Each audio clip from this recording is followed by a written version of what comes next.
So, new work.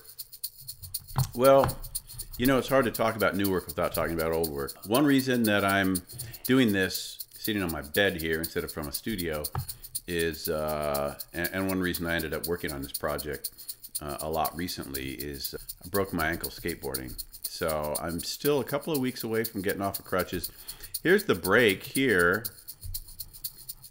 and then here's the plate with the screws. Yeah, and you know, I mean, I was just skateboarding. That's why I'm doing this from here. It started out with pictures of what I call Gen Z, which is the generation that's growing up now, has been born or going to be born or soon, or that they're just kids right now, and they're going to be growing up into an environment where a lot of animals are extinct. And so I took the red list, and the red list is a list of extinct animals, or animals that are going extinct, or life forms that are in the process of they're either endangered or they're in the process of becoming extinct. And I was superimposing those over pictures of things related to kids. And I used my own kids and my own imagery. It's my daughter, you know, newborn daughter. These were big posters, fairly big. I like to work very large scale, so these are 20 by 30, so they're just standard poster size. They're kind of meant to be larger, and they become kind of, I guess, I lived with them for a while. I didn't exhibit, you know, I've exhibited a lot in the past and then stopped. So I sat on these, and then I started doing them again.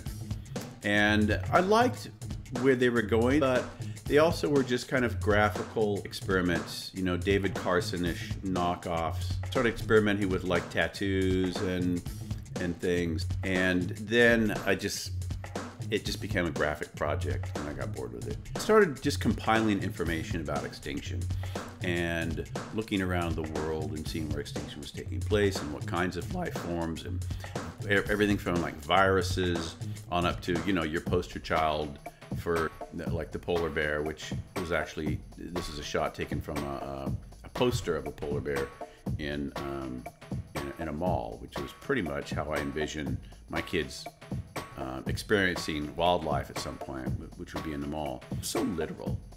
Then I started thinking about, well, you know, you can't have extinction without life.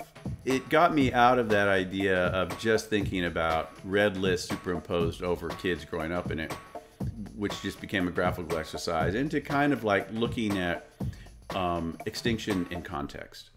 I go to places and I take a couple thousand photographs. Tijuana, Florence, San Diego, Malaysia, Singapore. I started trying to create an environment in which both this extinction event and things like cures, viruses, and global pandemics versus the positive kinds of things that have been happening, and research into possible solutions, etc. I mean, it's not too dense for me, but I know it just becomes very decorative. And I started thinking about healing and addressing some of these issues and this kind of human situation that we're in now. And I started thinking about magic. So right now what we have are all of these images put together, large montage that it's going to get huge. And when I say huge, it'll either be presented in web format with many pages of this, or it will be a wall, an entire wall of these. It's like a giant bulletin board. I started looking into spells and magic. So I started researching, you know, black magic, white magic, casting spells, earth spells, healing spells. And so right now what we have is all this imagery associated with creation and evolution and extinction, along with spells. Healing the wounds, a lot of healing spells, some black magic, but that's where this stands